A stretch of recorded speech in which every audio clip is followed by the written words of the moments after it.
we're going to write the letter T. T as in turtle. We'll start with uppercase or big letter T. To write big letter T, we'll start at the top. Then make a vertical line down. Then, at the top of the vertical line,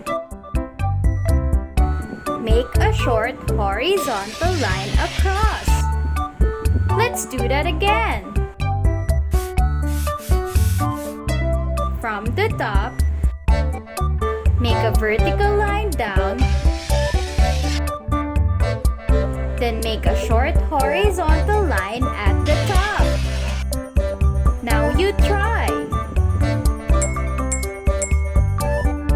Did you do it right? Yes! Good job! Now, let's move on to lowercase or small letter t.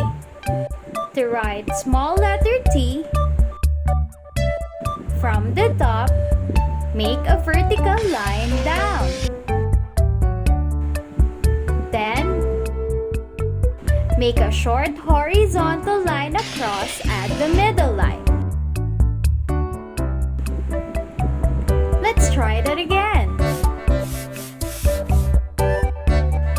From the top, make a vertical line down. Then make a short horizontal line across. Now you try. Did you do it right? Yes! Great job! It's so easy and fun. Try writing big and small letter T some more so you can get better. Happy learning! Thank you for watching. For more fun educational videos, click here to subscribe.